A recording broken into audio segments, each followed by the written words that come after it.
There we go. Welcome everyone to Sunday Night Teacher Talk, a show.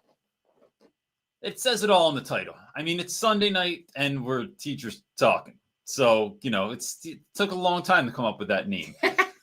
I am thinking about this week as questions are coming in and I see people dropping in there and stuff like that. Thank you very much for being here. I'm thinking a lot about community this week and how, you forget it takes a minute to build that. So I'm just thinking, if you're a new teacher, I sometimes think I took things for granted when I was in Philadelphia because, you can, for instance, right. So I had 3 dudes that were eating lunch in my room at lunchtime so far this year. Right.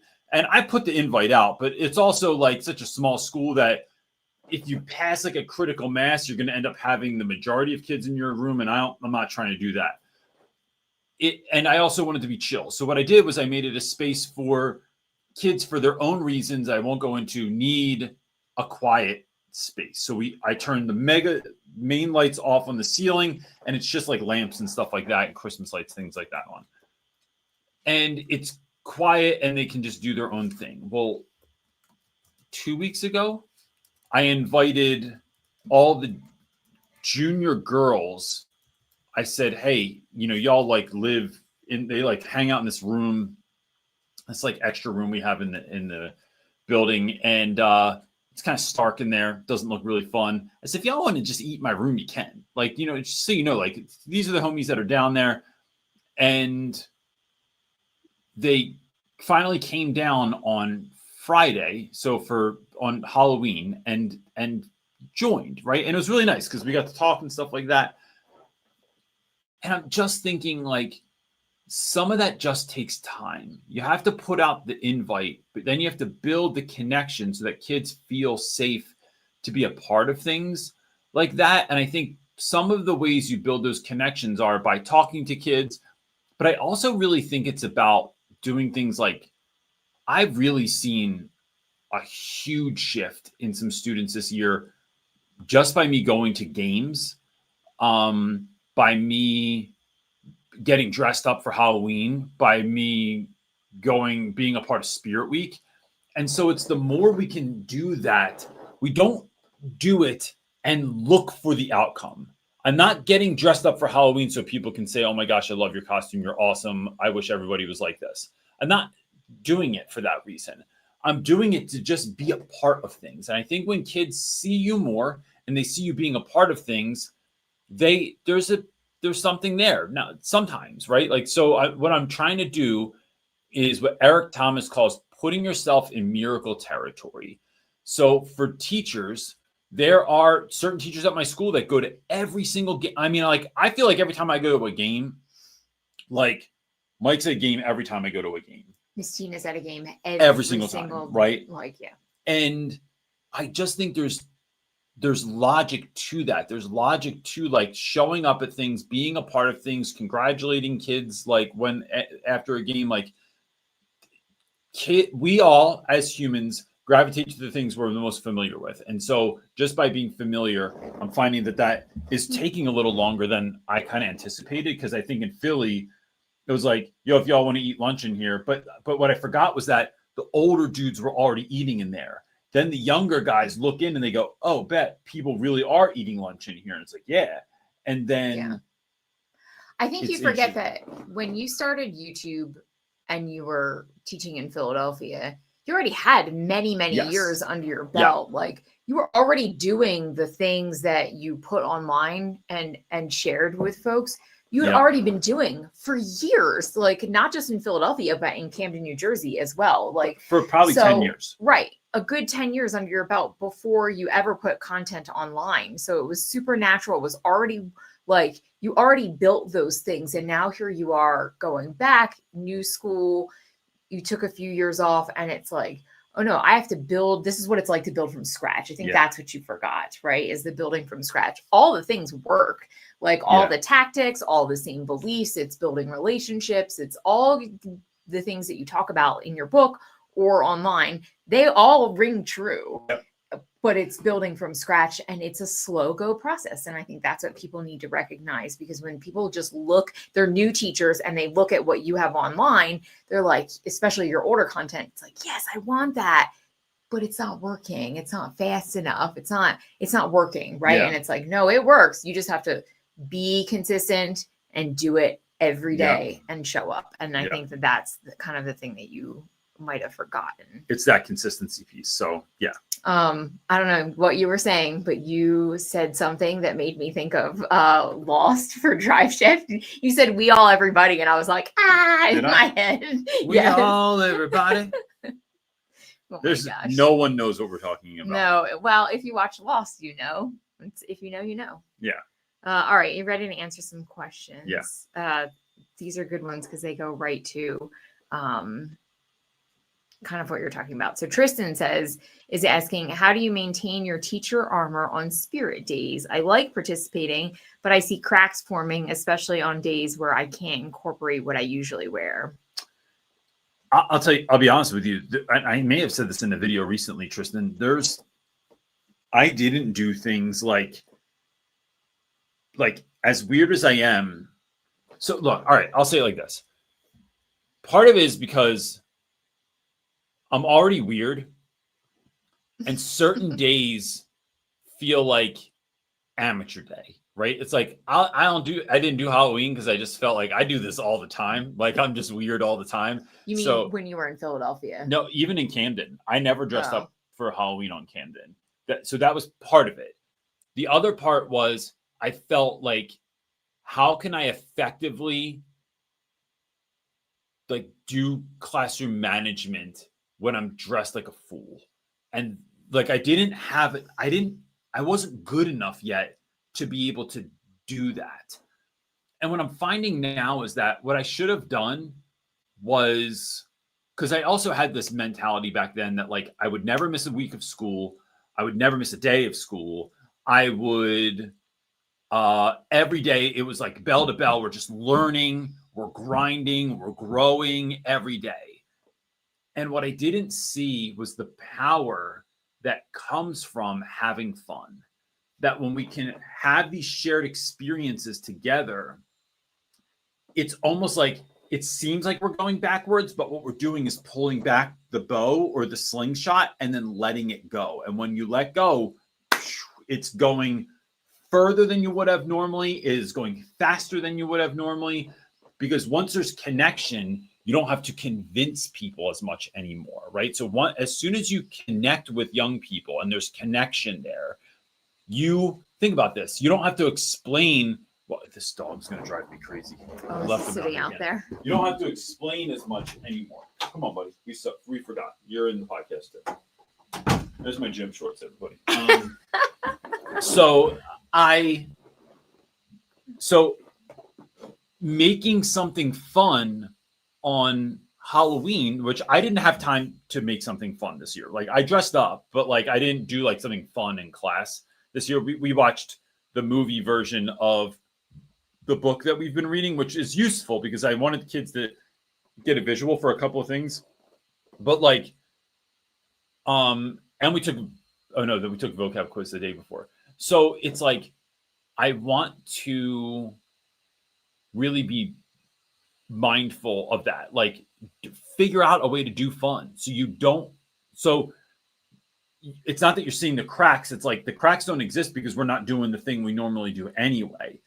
So what is an engaging game? What's an activity? Could you pair up with another teacher and your classes go head to head in a game, and we go to the lunchroom, or we go outside, or we do something together, or whatever? But make it meaningful. It can't just be a throwaway and it's we're just going to watch Charlie Brown Halloween. That never works. But I did bring in candy. I did dress up. And I think it's building those rhythms. And what you can do is also build tradition, so that every year, it was funny. All these younger kids were like, can I have candy? Can I come into your class? Can I do what you got? I'm like, no, you're not in here yet. And I really mean that. It's I love that you love it. I want you to look forward to it. I want you to, when you're finally there, to go, man, so excited. That's what I've been waiting for. Right. And so I want to build that anticipation. So that's how I'm thinking of it. Eradicate the regular lesson on those special days and know that you're not getting rid of education. You're building anticipation and connection in your classroom. And then when you do release the string to the bow, it's going to go further and better than you would have normally. Yes, that's I like that. Okay, next up is Village Teacher. Thanks so much for your super chat. Thank you very much. We always appreciate them. They're asking, are you planning on reading a class novel, or are you mostly using short stories and text? Do you allow free reading time in class, Dear Days or SSR? If so, how does that work? I'm trying to figure this out now. So here's what I'm seeing right now. I used to read, and this was with my lower level group. I'd read 5 novels a year. And then, but I only taught in Philly, English was broken into 2 subjects. It was composition and literature. I only taught literature. So I read 5 books a year with my on grade level classes. So college prep classes, I taught 6 books a year. And now I'm realizing that what I'm trying to do is what I was doing before was racing against apathy, I feel like. So it was had to keep going. Something new, something fresh. Every 5 weeks, 6 weeks, we're jumping into something new. I feel like at this school, I can breathe a little bit more. I feel like with the types of students I have, I can breathe a little bit more.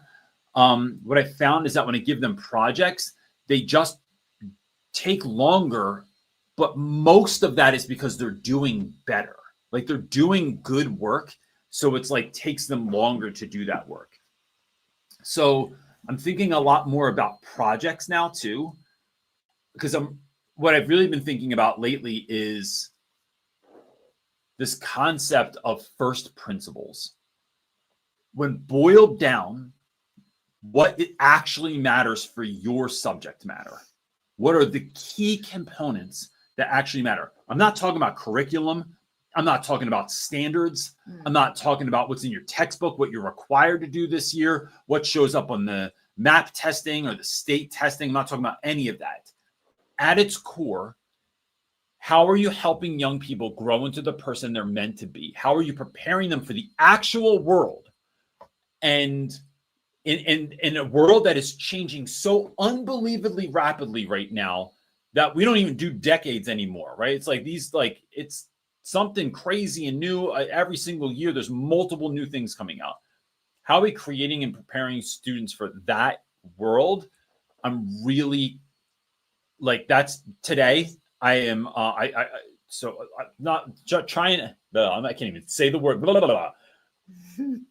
Part of today after this is ideating, finding that it's far more important for teachers to ideate than I had originally kind of thought. You just need time to think, time to wonder, time to not just plan, but what could be. With that, I'm thinking a lot more about group work, about projects, about solving interesting problems, as Seth Godin says. And so I don't think I'm going to try and read a ton of books this year. I still think I can read 3 or 4 novels. Right now, we're finishing the Odyssey, but I never do nonfiction. I'm really thinking about reading Tuesdays with Morrie. And a lot of the life lessons that come through that. I'm thinking about, are there other nonfiction books that I want to read with my students? And then if I do fiction, I'm thinking about doing my classes are small enough that I'm thinking about doing hey, I'm teaching kids how to use ChatGPT.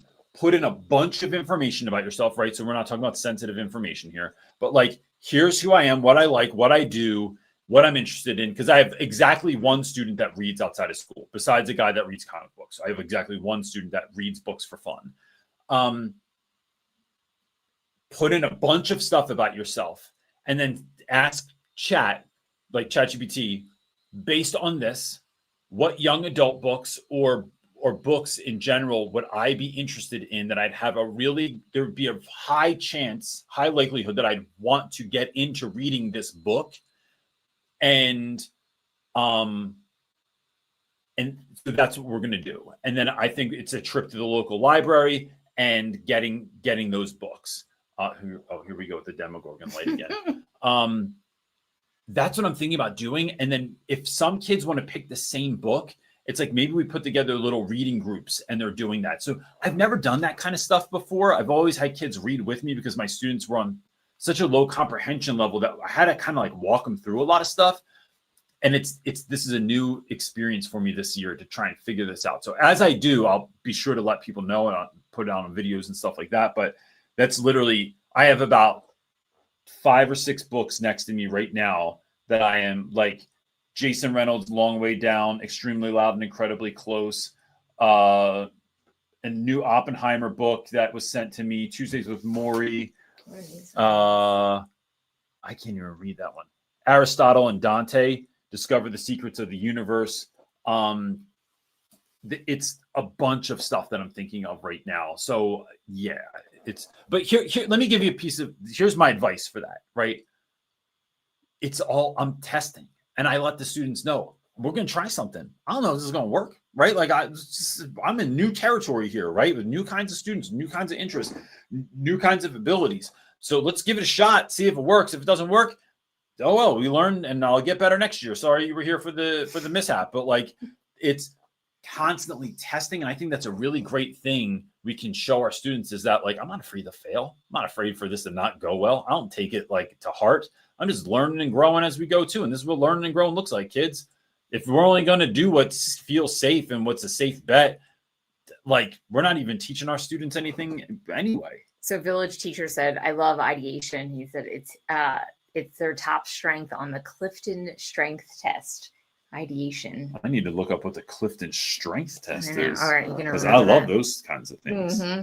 And then Logan said, your take on Tuesdays with Maury should be filmed. I taught it years ago and it's amazing. The movie's on YouTube also. I told Pulford, Pulford is a mentee of mine that I've had for years and years and years. We talk on Sundays every Sunday, and she's taken so many notes. I've told her that she should do Sundays with Reynolds. It's instead of Tuesdays with Maury. The bootleg version. She really could. It's the straight to video version of Tuesdays with Maury. Okay, up next is Ruth. Ruth, thank you for your super chat as well. She's thank asking, curious how you set up graded assignments. I need to trim extra work so I can care for myself. Thinking about student self grade and then trading. Then I do a quick check for confirmation. So here's a quick way. I mean, I'm not trying to make this the ChatGPT episode, but first of all, and I have no affiliation with, like, they don't pay me. Pay for the $20 a month ChatGPT. It is the best money you're going to spend all month. Get rid of something else if you can't afford that $20 a month. I'd rather have 0 streaming networks and have that. That being said, if you have, so then you can make rubrics for everything, right? So you talk it through, you give fill out that prompt, give it a very full prompt, and then it's going to very detailed. I'll create a rubric for you. Then use the rubric. So I then scan even written assignments, right? So kids write like ghost stories or something like that. I take pictures of them. I run it through chat. I ask it what the grade would be based on the rubric. So if the rubric is saying basic stuff like full and complete sentences and punctuation are done, how many aspects of a ghost story were used in it? You need a minimum of 4. Like those things, ChatGPT can do for me. So I can just read it and then give kids advice on how to make it better. I'm not looking for, because the rubric is basically it's making sure the mandatory stuff is there. Now I have the fun part, the part I enjoy, right? Of going through and saying, here's how you can make this sentence better. Here's how you can do this, this, or this. But it's noting all the things like sometimes it's spelling mistakes that I'm looking for. Sometimes it's like misuse of the be verb, other things I can look for too. So it's grading the minimum. I'm doing the extra good stuff. So I'm reading every essay still. I'm putting all kinds of notes on there, but I'm not wasting my time by doing that stuff.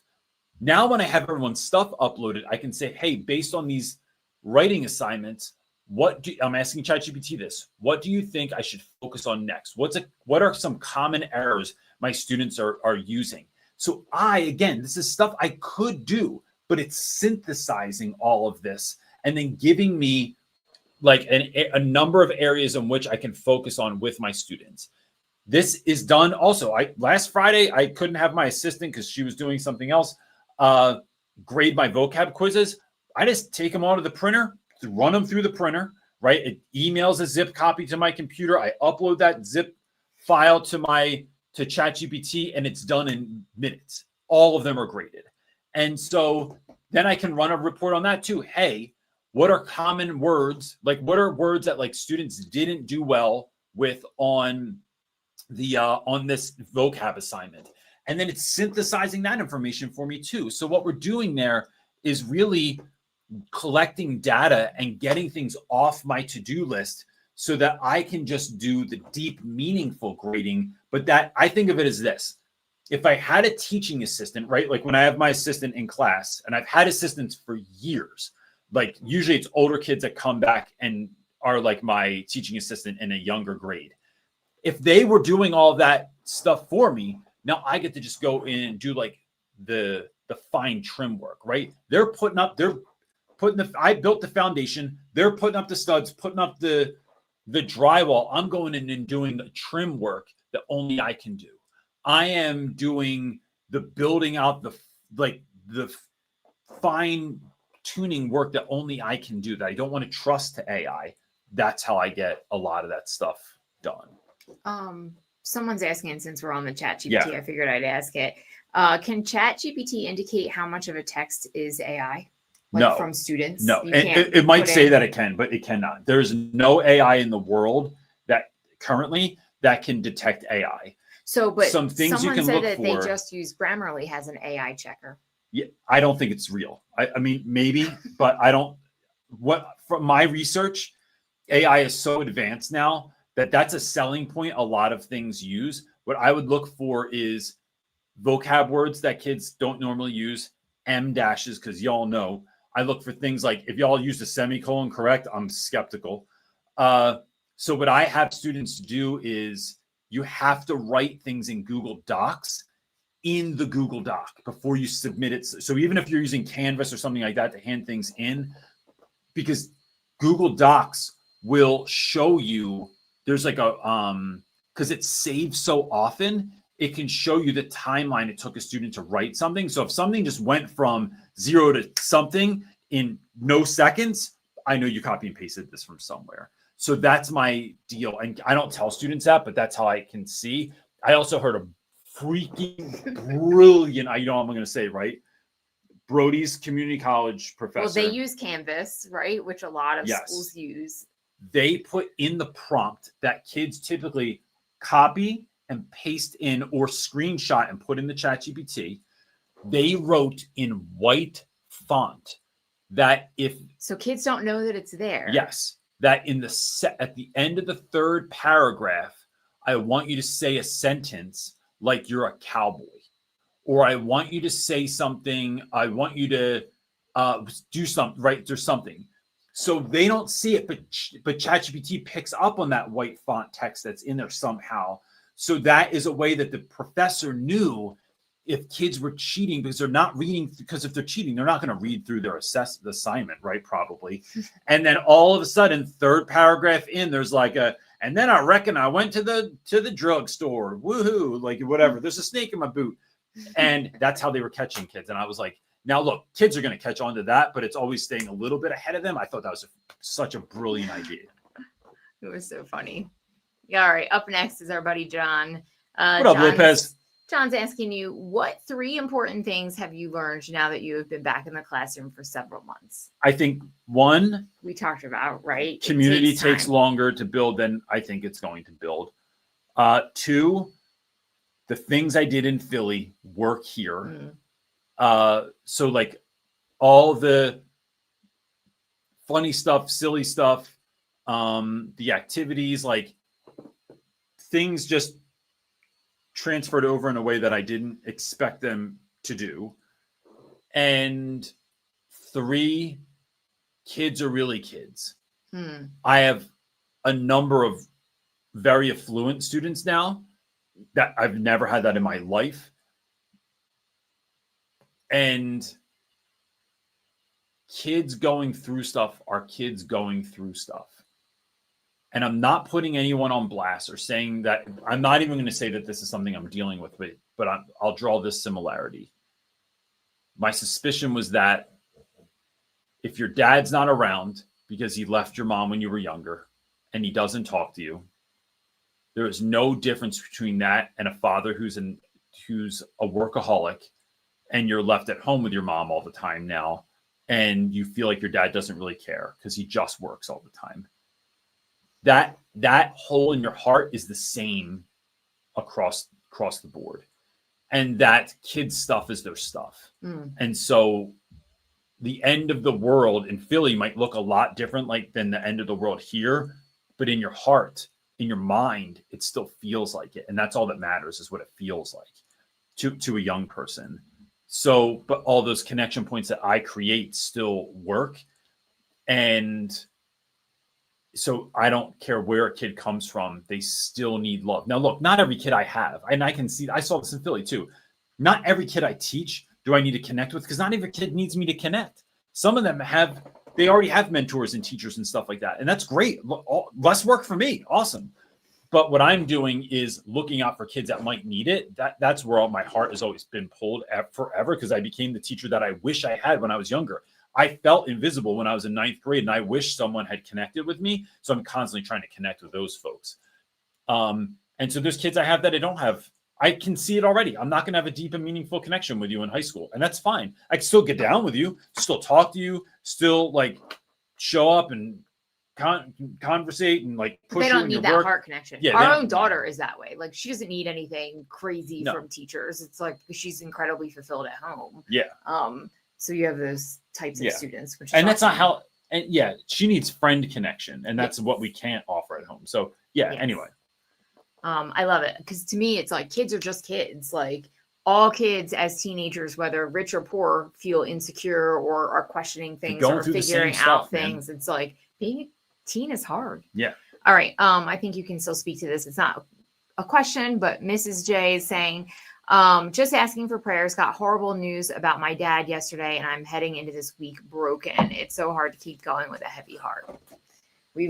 We've went through many seasons of teaching, or you have, with horrible, heavy hearts and family news and loved one news. I have a number of videos that might even hit better than this. I have a video where we were doing makeup do you remember this? We were doing makeup for Halloween, and I looked beat up, and then I took the thumbnail is of me sitting in the middle of the street, with all up. And people thought I really got beat up. I was getting all these heartfelt messages oh my gosh, I don't know what happened to you, but and I was no, this first, it's Halloween. That's why I look like this. But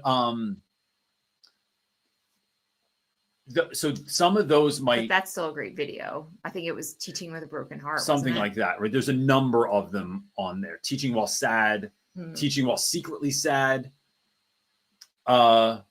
One of the last ones I really remember teaching through was my grandmom. Both my parents are gone, and I have my last grandparent, right? And she fell on my birthday in her apartment, laid there for 3 days, and then went to the hospital. Her leg was shattered, and she decided she wasn't going to have it fixed. She just decided this was it for her. She was going to wait out death.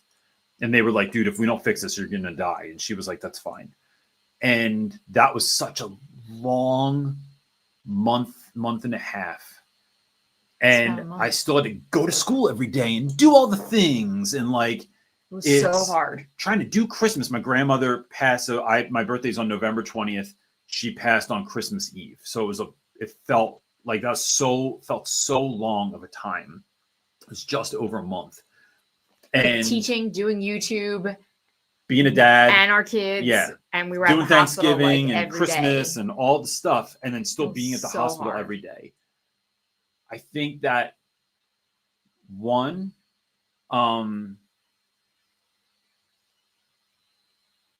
depending on what's going on with your dad,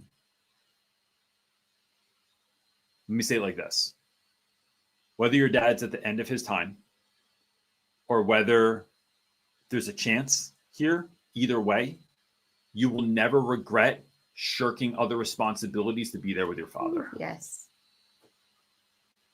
When my mom got sick, I mean, I was young, right? I didn't have kids or anything yet. I was 21. I quit everything to be with my mom, to the point where my mom was like, dude, you need to go find a hobby because you're freaking here too much. But that's my mom also.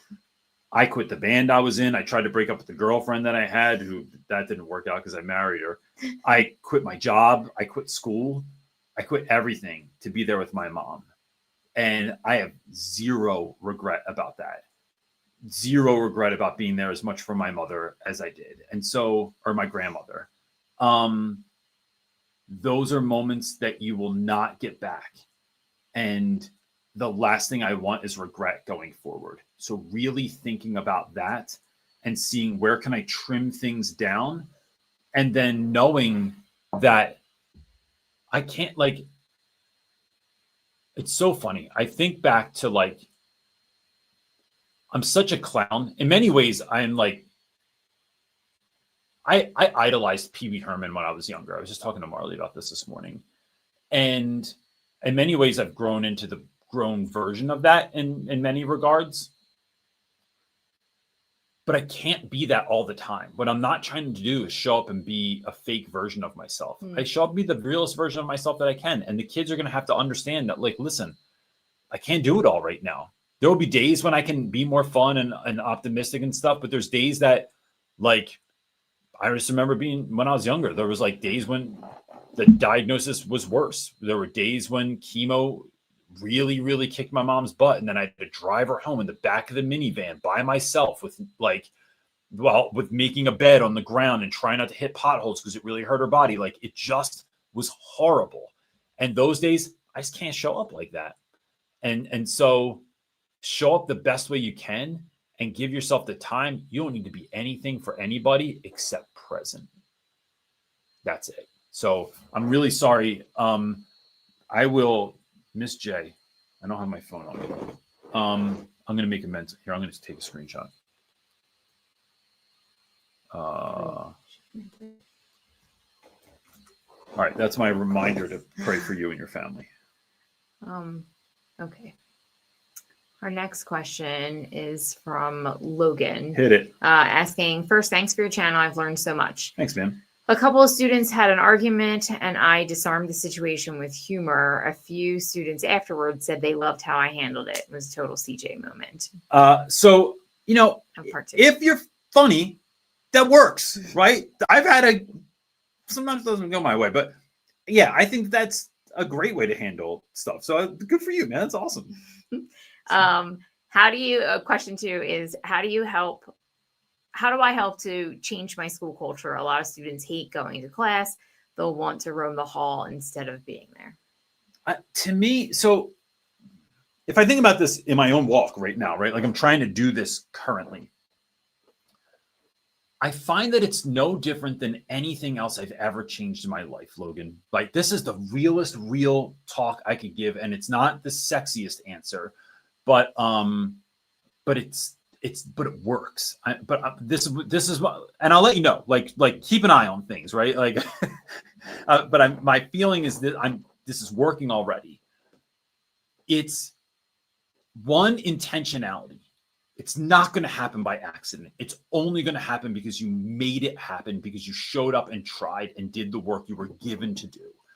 So that's one, is showing up intentionally. 2, as much as humanly possible, giving zero cares. That's my clean version. 0 cares of what anybody else thinks. I don't care what the kids think. I don't care what the teachers think. I don't care what the admin thinks. I'm showing up and doing the work I've been given to do by God. Y'all can deal with it. And it's not like I've gotten like dissed for that or something like that, right? I'm not dealing with like teacher hate or something like that I know of. But it's like, I know that like it's not in the culture of the school. I think one other person, the guy across the hall from me, got dressed up for Halloween. Nobody else did, right? But a number of students did. I just think the more stuff, shared experiences in general, make relationships stronger. It's one of the few things. It's shared joy, shared hurt, or shared experiences that build relationships the best. So shared experiences, remember that time. And so one of the things I started doing this year was, when we do something fun, I started getting pictures. So like, hey, it's all Dig Pink Day. Like, let's all get dressed or like pictures together. Only people that did pink. Get pictures of everyone that dressed up for Halloween. Then I'm printing them out for 29 cents at Walgreens. I go to the dollar store, get a dollar store frame. So for $1.29, I have a framed image in my room the next day or as fast as I can. And I'm trying to build this idea of like, hey, here's all we're building memories. We're building these moments. And so I want this, that's because that's what you do with family, right? So that's one. It's like integrity and not caring. And then I think it's small changes over time that are consistent. So showing up in the hallway every single day and doing something fun, it doesn't even have to be like foolery all the time, right? It's like just loving on kids, saying what's up, talking to people, making them feel seen, inviting people in to eat lunch with you, whether they come in or not. It's talking to kids when they need it. It's, can you make it to the volleyball game, to the basketball game, to the football game, to the golf match, and going to all the ones that you can. It's becoming a part of the culture before you can change the culture, right? So you have to become a part of what's going on, enter in, and then you bring your flavor to that. So I go to the games, but I don't sit with all the adults, right? No diss to them, right? I'm up at the top with all the Hellraisers that are yelling through the megaphones, those like old school like megaphones, and have pom-poms and are screaming and cheering and yelling and stuff. I'm up there with those fools, right? Doing that stuff because that's where the party is. So I'm showing up doing my thing. When I show up to do the concession stand, Brody and I are designing right now aprons that we can make because I ruined my clothes, freaking making popcorn that shot all over me. So we're getting these custom aprons with the school logo on it that's fun and silly. And so it's like, we're still doing concessions, but we're doing it our way, right? We're doing, I greet kids at the door, but I do it my way. We have a Macy's Day Parade coming up in the school where they do a parade through the school. You make a float and we're going to do it, but we're going to do it our way. We're going full Sinatra on this. And I think that it's you that lunchroom duty and how you do it different. Yeah. It's wait, what? Lunchroom duty. Yeah. Lunchroom duty, right? I do all kinds of ridiculous stuff during lunchroom duty, but it's in integrity, it's not caring, and then it's being a part of culture before you change culture, right? So that's what I want to do too. And I think that also honors what came before you, right? I'm not just trying to disregard all the great teachers that are in the school that are doing great stuff and be like, I'm here doing my own thing. It's like, let me be a part of what y'all are doing, but I'm just going to come to your party, dress the way I dress, bring in some snacks that I bring that are gluten-free. And I'm going to dance the way that I dance when I get down to this. And so that, I think that's the difference there. I think they just want to roam the halls instead of being there is like, I really think there's something for consistency with like consequences for kids. Like even in changing a culture, yes. It's like, no, we don't do this, but there has to be a reason why, right? Not just because I tell you to. Yeah. And there has to be consistency for that. And I also think, man, if you want kids to not to like want to go to class versus just roaming in the hall, it's also, you have to have teachers that make engaging stuff. And it's part of it. When kids don't want to be in class, it's because they don't believe that what you're doing matters. Why does this matter to my life? Why in the world am I learning physics right now when I don't want to be a physicist? I'm not going to be a scientist. And then you don't even connect real, like what you're teaching to something that they're interested in. And I'd say that's something physics is everywhere. I didn't do as good of a job this time teaching the Odyssey. It fell flat because I didn't do a good enough job making those real connections. And there's tons of ways to connect. It's my first book. I just didn't do that good of a job. And so I think that it's getting kids to believe in themselves. But here's how you do that. Part of it is, I'm going back to this. If you connect, you don't have to convince. When you connect with kids, when they believe in you, they don't need you to tell them is this, like when my wife makes like delicious, healthy meals, we're not like, what's that tonight? What are you doing? Because there's been so many good ones that I'm like, oh, you're making something? I'm just going to eat it. Connect with your young people. Connect. And then that builds, it's like when John Maxwell says, people don't care what you know till they know that you care. Once you know that I care, once you know I have your best interest in mind, then I have to do less like convincing to get you to come along on the ride. Yeah. Okay, let's move on. Patricia is up next asking, what do you think about teachers getting their masters? Do you think it's really helpful at all? I think a lot of people I know that get their masters so they can make more money, which just seems foolish to me. It's like, you're going to make $2,000 more a year, but it just costs you $60,000 to go to college to get it. Like that ROI doesn't seem good to me. To me, I think a master's is useful. Well, it might get you a job depending on the school, right? It might like that's a prerequisite some places now. But to me, it's about always learning and growing. That's what it comes down to. So practically, is it useful? I guess it depends on where you're going and what they're talking about. But I want to just be the best teacher I could possibly be, and that means I have to be a lifelong learner and grower. I've thought about going back for my master's, but I'm going to keep it 100 with you. Like pros and cons, it doesn't weigh. It doesn't. It's not going to. At this point in my career, I'm like, I don't want to do a bunch of papers that I'm not sure are really, really, really being read. Like, I don't know that the growth there would be exponential enough that I would want to put that time into it. I could probably. We always laugh when we say that CJ is a master teacher without a master's. Yes. So it's a master educator without a master's. It's like, I just need someone to give me an honorary situation. Right. And I'll say this too. I think one of the things that especially younger teachers really underestimate is the workload that comes along with going back to school.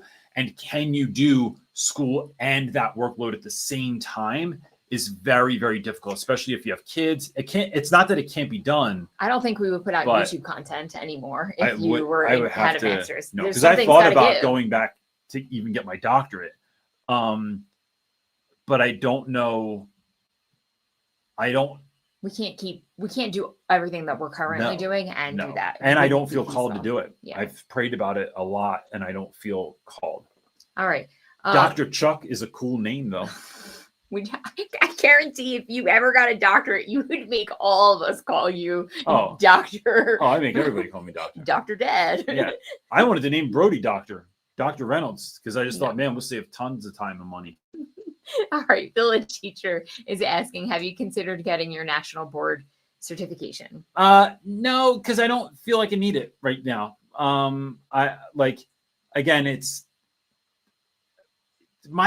me say this. My walk has been so unorthodox. I went to Camden. It was hard as could be to get my credential there because it was just bureaucracy. I go to Philly. It's the easiest thing in the world. There's like literally one person that works in the office that does all that stuff. So it just happened so quickly. Then I moved to New Mexico and it's like, I don't know where God's taking me after this. I'm definitely here until my kids are out of high school. But after they go to college, and if they go to college, I'm like, I'm trying to figure out I'm not even trying to figure out. I feel like there's two kinds of people that follow. I'm going to keep it 100 with you too. Two kinds of people that follow Jesus. There's settlers and there's pioneers. I thought I was a settler.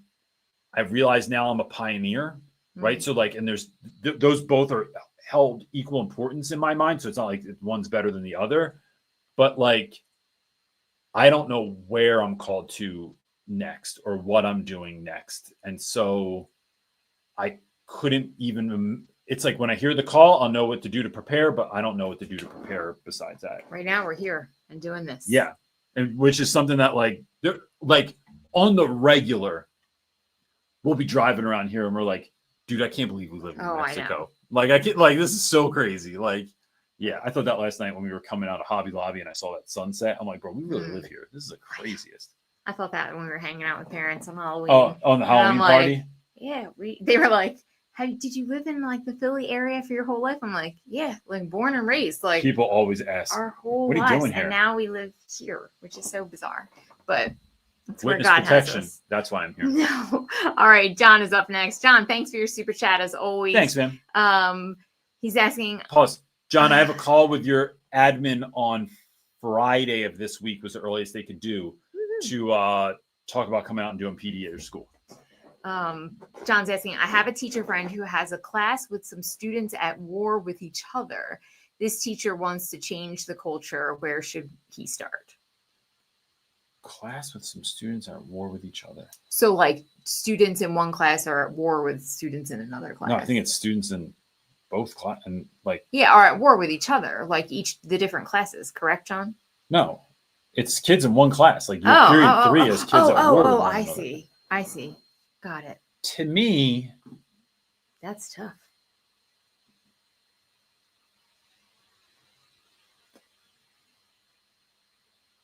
I'm going to talk about this through the lens of bullying because I think that's been my experience. And I think that that is the way that I would still handle this situation if I was in it. So I've had kids get bullied, I mean, forever. And when I step in, what I see when people are bullying is that one of the things I see is that you do this and I do this, and I don't like that you do that. I don't like who you are. I don't like what you do. I don't like what you believe. I don't like what the people you hang out with. I don't like the way you dress, whatever it is. And when I can help young people see one another as human beings instead of me versus you, things change. Do you need me to go back? I'm trying to really sit with this one and not just like, because there's a lot to be talked about here, but like, how do I synthesize this down? So it's sitting down with kids. Like I'd sit down with like 2 kids and be like, what is the issue that's going on here? Right? Like I'm really asking that out of curiosity. It's not out of like mild annoyance. Like, can we just talk about what's ever happening with you guys right now? Like, what is even happening in here? It's here's what I'm noticing. Here's what I see. I'm curious. I want one person to speak and the other person, here's what your job is not to just respond. I don't want you to just jump into it. I want you to listen to what they say so well, you're going to be able to say this. So what I'm hearing you say is, and then ... What did they just say? So we're really listening and not just listening so we can prepare our argument for what's next. I find that having those intentional conversations is something that no school is doing. Why? Because probably it takes too much damn time and people are scared to do it. But doing it is the only thing that's going to get kids through. I don't need kids to agree with the lifestyle and values of every student that comes their way, right? There might be something about someone's views, political views, religious views, sexual orientation, the way that they view the world, whatever it is, right? I don't need you to get down with what they're getting down with. I just need you to respect people. I just need you to enter in. Yeah, I think I just need you to respect one another and also remember where you are. Also, I think there's a conversation there too, John, with regards to is you being all hot and bothered and pissed off and angry every day, is it even serving you? Is it serving you in this class? Is it serving you in your life? Right? So like now you're distracted. You're just waiting for them to say something. Class is happening over here right in front of you, but you're looking to the left waiting. What are you saying? What are you talking about? What's going on over there? And it's like, bro, shit, like you're missing class. Like you're failing now or not doing as well as you could, or not being an active participant in your own educational process because you're so caught up in what everyone else is talking about, right? I think that it's part of it is that, and I have seen tremendous things happen when you do those, when things happen that way. It gives kids a voice. It gives them the time to process it. It gives kids time to, like, especially when all the class is watching, you feel like you got to perform in front of everyone. It's like, yo, now it's just 3 of us sitting in a room, bro. Now what? You're going to get all hot and bothered. It's like, I'm real good at yelling at people and cursing at people when I'm driving in my car. But if I pulled up next to you, I'm not going to roll down my window and curse you out. It's like, no, I just do that in private. And so what you're doing is you're literally getting people out of their cars and having a conversation at the intersection. Now what, bro? What are you doing now? Because now it's like, unless you're going to fight, which I don't think we're going to get there, it's like, let's hash this out. I think that's the first step of where I would go with that. Okay, up next, we're gonna get through as many as we can. We have about 10 minutes Cool, left. let's do it. I'll try. I've been having mad long answers. They today. have been long, but up next is Riley. Thanks so much for your super chat thanks. as well. Saying, I see on your website you offer mentor and coaching. I know you said you are revamping things related to the business and the website. Will that still be available? 100%. Yes, that's not going anywhere. It's just our design and to make sure that everything is clearly like it's a hub. It's not really a hub for everything now. It is for some stuff, but that's what's the redo is about. All that we do will still be the same. It's just like a more concentrated hub to find all the info that you need. Let me say this, because I don't shout myself out often. You never do. So this is very. I'm shocked to even hear you start off like. Did you see Mark's email? Yes. I have a mentee. 2 of my last mentees. This is like, I'm not promising anything if I talk to you, right? Like, because it's like, you have to do the work. I'll give you the play. You got to run you got to run the play though, right? I'll give you the information. But you got to run the play. It's the back and forth that helps people. Yeah. I'm not on the field. I'm on the sidelines talking to them. Be the coach. 2 of my last mentees almost lost their jobs at their schools in the last 1 or 2 years. Like, pulled into the office. Look, if things don't change, this is what's going to happen. They sign up for mentoring with me. Both of them have gotten awards in the like their admin have pulled them up aside in this last year and said, like, what's even happening? Like, this is unbelievable, the transformation that you've seen. That impact, like, look, y'all, I make videos and I don't know who they hit all the time, right? I just had a call with a young man in Hawaii the other day that was like talking about my videos and how my book helped him and stuff. I can't see that. Mentoring, I can see it. And because I can see it, I could never not do it anymore. Because that sort of thing has happened so many times where I'm talking to someone, they go and run the play, and now they went from, like, I'm no kidding, like, about to lose their job to, like, teacher of the year or greatest growth that we've seen, or like all these things. So yeah, that will absolutely still keep going. Okay, so that's the most you'll hear me talk about myself for the rest of the year.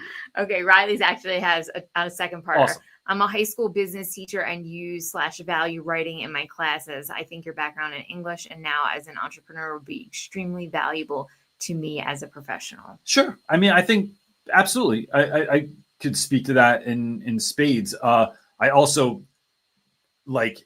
am in, I don't even want to say interested. I'm like obsessed with business and entrepreneurship. So I think I'd argue that I've learned more from from books about business and entrepreneurs than I have ever learned from an educational book.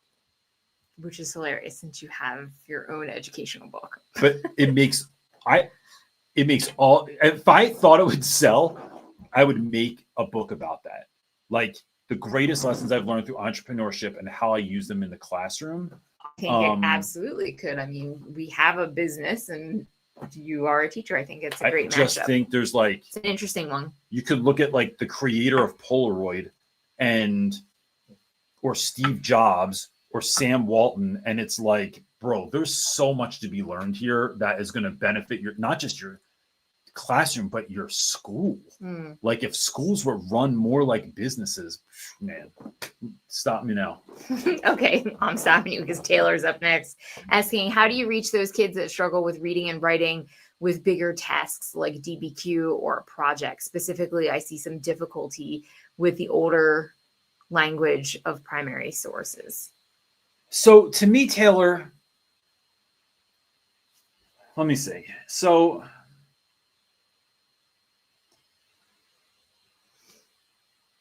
I have to look at it like I look at it at a project, right? And I don't think that I won't say, I'm not going to speak for all teachers. I know that in the past, I haven't done this very well. When you have kids that have a large task to do, and you have something like, so I'm going to say footnoting, right? So footnoting is like a pain in the butt. And there's all these like little nuances to it. Like, how do I get that little number to pop up there? And like, what happens at the bottom? And where's my footnote go? And what actually constitutes a footnote and like counts? Or I'm citing, stuff in the back of my paper, or I'm making sure to use citations when I'm doing stuff. And how do I do that? And what counts and all that sort of thing. I think one, it's repetition. The more you do it, the better you get at it. The problem is when we do things like research papers, we do it once or twice a year, usually once a year, and then we're learning this thing that we're not going to use until next year. And now we have to somehow remember it. And as anything that I do in my life, if I don't use it, I lose it. And I want to make sure that I'm doing that. So I'm using it on the regular. So what I do is I just starting doing like do nows, or I started doing this thing in class that still having a hard time. Like, I feel like I'm patting my head and rubbing my tummy. And now all of a sudden I have to start like kicking my leg, right? So I'm trying to figure out how to do that next thing, right? I really just patted my head and rubbed my tummy on camera. Okay, anyway. Hey, I mean, impressed you could It's a good thing I don't get clipped, because that would turn into like a meme somewhere. But I have this new thing where I'm trying to teach. It's like 60 seconds. I don't even have a cool name for it yet, but like 60 seconds of grammar every day. So here's what a comma splice is. Here's how to effectively use a colon or a semicolon. Here's things words I see kids spell incorrectly all the time, like angel or angle, or dinner or diner, or desert or dessert. Here's those words, and here's a quick way to remember so you'll never spell it wrong again for the rest of your life. It's doing like having a time in your day every day that you're like, I can do 60 seconds on this. So like 60 seconds, find the footnote, 60 seconds, cite the passage, 60 seconds, what's the transition sentence to get us to the next paragraph, 60 seconds for the hook, 60 seconds, like what are those little things I can just keep repeating and repeating so that the chances of you getting it right are just going to be greater because of the sheer number of reps you have put in. That's what I'm trying to think of. So it's like when your teachers would have you do like math worksheets and time tests and all that stuff. It's like just the sheer amount of repetition, 8 times 4, 8 times 4, 8 times 4. Dude, after 30 days of that, I'm freaking remembering 8 times 4. Even if I don't remember how it got there, even if I don't understand what a multiplication actually is, I'm just remember, it's just embedded in my head what 8 times 4 is. How can I do that for this? That's part of it. Because and the thing is, the building and the why for this is, dude, you have to be able to cite your sources and have like a reason behind, like there needs to be, I'm losing my brain right now, but citations are important because one, we want to give credit to who said it, but like also, and you want to be able to say that in your life, you also want to back up your argument always. Anytime I don't care if your argument's what's better, Kobe or LeBron, bro, back it up. What stats you got to back that up? Like, let me hear it. Is Minecraft the greatest game of all time? Back it up. Like, and being able to do that, I think is important. The other thing is, it's when you're doing that, you're making it so small that the wins are doable. Mm-hmm. When you have a big project, don't tell kids to outline their paper before they write it. Don't tell them to do that. Outline your intro. That's all we're doing today for you. I'm sitting here outlining the intro. I want a hook by the end of the day. right? And I want a strong hook, or you got 10 minutes to come up with a hook, or I want like paring it down into doable things. I just watched a video about this morning.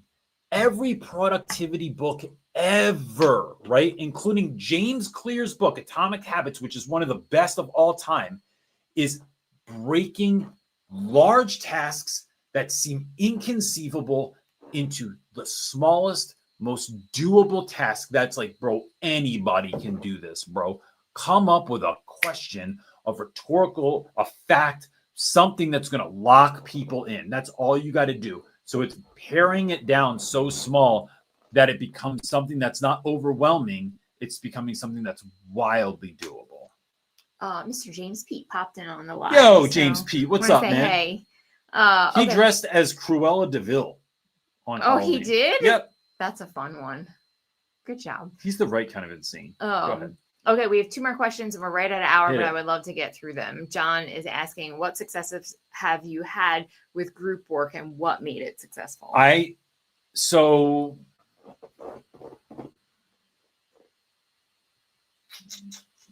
this is a good question. I feel like it's understanding if your class can handle it, one, because I know that you've had classes that It is. you didn't do it with because they just couldn't handle it. I have in the past. Yes. I would say Brosset. This is a horrible metaphor, but I'm not really sure how else to say it. I'll say it like this. Giving kids the room to fail, and then me being strong enough to hold true to those consequences. So when we're doing group work, so the other day I had a kid in class that was completely occupied with something else. He's supposed to be working with his group and he wasn't. He was doing something else. And kids kept saying like, yo, he's off task. He's not doing his work. He's not doing his work. And I was like, is it bothering you? No, but he's not doing his work. I said, then we're just going to I'm going to let him cook. Right. And then what he did was he cooked himself. And then at the end of class, I knew it was coming. Mr. Reynolds, can I have extra time to do this? Nope. Because this is what you were doing the whole period. I need to give you that space to have things go wrong. And you're not my focus all period. I'm helping everybody else succeed. I talked to you twice already. You're still off task. I'm not doing it, right? I'm giving you just as much time as everybody else. So now you wanted to cook. Rounds, I'm good. And then you cooked yourself, bro. So now you take the L. But it's not just letting kids take the L. It's teaching them the next time. What are we going to do? It's always my conversation. What am I going to do the next time so that I can do better? I'm going to focus. That's a lame answer. What does that even mean? Like, what do you mean I'm going to focus? I think that's part. And then the other thing is really helping kids to look more objectively as to when they're planning a group. I know you want to be with your friends. I know you want to be with someone that you think is cute, but like, is that going to serve you? Right? That's what I'm looking at. That's more important. And I realize in your teenage brain, laughing and getting a number or someone's Instagram handle is like more important to you. But like, what does future you want for you right now? That's what I'm thinking about. Right. So it's helping kids navigate those two things.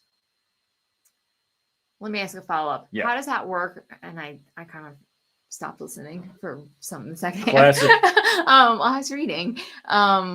What do you do if you have a group work and you have the one weak link who doesn't do what they're supposed to do? How does that impact the group grade? Great question. I learned this from Randy. Randy, a part of every group's grade was you gave them, let's say it's 100 points and you have 5 kids or whatever. Like you can figure out the math yourself, but like just for sake of clarity, your group gets 100 points. You have 5 students in the class. The highest you can, they then,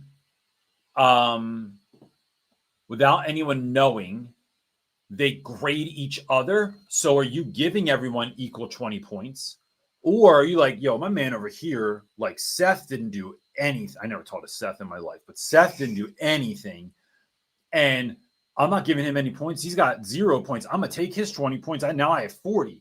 So you're figuring out how to divvy up that pie on the low, and they never find out who did what for each other because it gets factored in. So that's one thing I do. And then The other is I just interject and see like, why are you doing nothing? Like, and so that's part of it too. And then I have kids, like, I remind them at the end of it, like, look, if your group did worse because you partnered with someone that you felt obligated to say yes to because it's your best friend, or like because they asked me and I didn't want to say no. It's like, we got to get better at making hard decisions and having difficult conversations. And so I walk through that with kids. I talk to kids about, what do you do when someone, like, when they go, all right, we're going to move into groups in a minute, and then don't look at someone right away. Look at the teacher, because someone's burning a hole in your face right now by staring at you because they want to work with you, and then letting them know how you're going to move forward, right? Like letting them, giving them a line in how to not end up with that group is really, really important. How to turn people down gently. Yes. Yeah. We've had to teach our daughter because that future one. me, because my mom doesn't want me working in the basement, living in the basement my whole life, bro. All right, our last question is going to come from Mandy, asking, how would you handle having to have the 10 Commandments posted in your classroom due to a state law? All right. So on the front end, I'm a Christian. So we'll say that. And practicing, like, that's why I live in New Mexico. Man, this is going to piss somebody off. Uh-oh.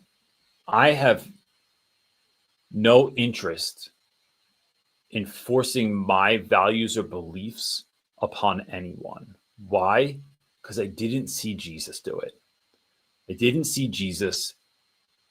Even the way Jesus spoke was done in such a way that I really hope, my prayer out loud right now is that God guides my voice and that I'm not just talking out my butt, but like there's some value here to someone. And that it's God speaking through me. But like, Jesus even spoke in such a way where a lot of people didn't understand him. Like, if you read the Bible and it's like, why is he talking about talents of gold and prodigal sons? And like, what does that even have to do with? There's like all these made up stories. Not even what I asked. Because Jesus said, my sheep will know my voice. What I'm saying is not for everybody, because not everybody wants to listen to what I'm talking about, right? So it is, to me, I think what speaks so much louder than nailing the 10 Commandments to your wall, that's no different to me than nailing a bunch of rules to your wall in your classroom that you're not going to adhere by. What I think we could do to better, if your goal as a and I think there should be separation of church and state for a reason. That's a whole nother conversation. But like, I'm not interested in forcing my beliefs or values upon everyone, right? I think Jesus is the truth, the way, and the light, right? But I'm not interested in forcing that down someone's throat. And I don't think Jesus was either. How did Jesus do it? He did it communally. He did it by talking to people. He did it by showing empathy. He did it by showing up and talking to people that nobody else wanted to talk to, and sitting in the mud with them and loving them and caring for them and healing them. And I think there's a lot more we could do in that area with regards to like folks that want to do this stuff than like nailing the sign to the wall or making sure every single classroom has a Bible in it. I don't think that gets anyone to read the Bible. I don't think that it's like, and there's no magic in having a Bible in the class. It's not like this sacred object that's like, there's power emanating from it. So if we have it in there, then it'll change kids. It's like, how many of y'all have your school's like values on the wall, or you have your, what do they call it? Like your Boys Latin had like that thing on the wall, your mission statement. Mission, yeah. No kid is doing the mission because it's on the wall. If they're doing the mission, it's because people are living out the mission. It's because they're actually doing the stuff. So it's not about putting the 10 Commandments on the wall. It's about living the 10 Commandments out, right? And so to me, that's what I'm trying to do. St. Francis had this great quote that said, preach always, and when necessary, use words. Meaning you should be living it and not just talking it. you got to be about it instead of just talking about it. And so to me, and no, I'm not saying that with any shade to anyone, but like, because you asked is why I'm answering. That is my view on that. And that's the reason I preface this with, because I'm a Christian, is like, that stuff's so important to me. It's the most important thing in my life, that even that being said, I'm not about to nail it on the wall and tell somebody they got to do it. But so if you had to, for a state law, if it's a mandatory state law that they do that in their classroom, you would put it up. But if now, maybe because it's a state law. I mean, like, just because it's up, it doesn't mean anything, right? It means something. I have to have that. Means something in my classroom. I have to have a Protestant flag. Like, they have Protestant flags in all the rooms, right? I don't even know that. I never even heard of that in my life. Is that what it's before called? I did it? Yeah, Christian flag. And it's but it's like a Protestant flag or something like that. But like, I'll tell you what, like in the morning, when they do, like they like, it's like the pledge allegiance to the Christian flag or something like that. Like, I just don't do it. And I don't hate anyone that does it. I'm not dissing anyone. I just don't understand it. And I'm not just about to do something because everyone else is doing it. Like, I politely stand there and I fold my hands and I pray through the moment, right? There's a lot of weird stuff that people do that is like oddly religious and not biblical. And so I pray through it. And I would, if I really was against something the school did, right? Like, so whatever that is, if I was against something, I would talk to people. I'd bring up curiosity over condemnation. I'd ask questions about it. And why are we doing this? And what are the values? And what's the impact? And what's the ROI? And is there really value in doing this? And is this actually going against what we want to do? Or pushing people away from the Bible because we're doing this instead of pulling people in? Like, I'd have those conversations and those questions, and I'd be inquisitive and try to make sure that this isn't just some foolish decision that we're making, but like, we're actually having thoughtful conversation around whatever decision we're making. Because ultimately, at the end of the day, what we're here to do is help young people become who God called them to be. And if what we're doing is having the opposite effect on that, I'm not interested. No matter what it is, no matter what the law is or anything else, if it is not my mission is to help young people be who they're called to be. And then the mission I'm doing here on YouTube is to help adults, teachers, and teachers that want to become teachers be the people that they are called to be. The end. If it doesn't have to do with that, not interested in it. And so I think that's where I land with that. So I wonder what state that's in. Texas, I think, has to do that. I know, or Oklahoma maybe is the one that passed the law. You have to have 10 commandments and you have to have a Bible in every classroom. But there's no conversation around, like, right? So I don't even just like say that's stupid. I go, well, why? Yeah. And are we like it's asking a lot of questions around that and stuff. I think the Bible's very, I know, unfortunately you powerful, can't, when it's a state law though, you can't ask the people who made the law. Like, who are you asking? Just the administrators? They're gonna go, I don't know, I was just told to do it and now we have to do it. There's churches in town, I'll tell you what, but the Bible's a powerful thing, but it is a very dangerous thing in the hands of the wrong person. And so, because people can twist it to their will, and we've been to churches in town where I felt like that happened, where I'm like, yo, 100%. This is not a Christian institution. This person is not spouting love of Jesus over here. It is like some crazy opposite madness over here, like a fate. So yeah. So anyway, all these places: New Orleans, Texas, Louisiana. Yeah, crazy. We're gonna end it there, folks. Look, when I say you can talk about anything, I wish there was a place. I wish there was a place where we could share this conversation, have a bigger conversation. I'm not interested in being like sage on the stage or just spouting it out, but like, it is what it is. This is how the platform exists right now. But with that, I hope you have a wonderful, wonderful week, and we will see you next week on Sunday. If you need help with anything, there is mentoring available on the website. I can come and speak at your school. That thing is going to pop up next. You'll get a little QR code you can scan and send to your leadership and stuff like that. But that's it, folks. See you next week. Bye. Peace.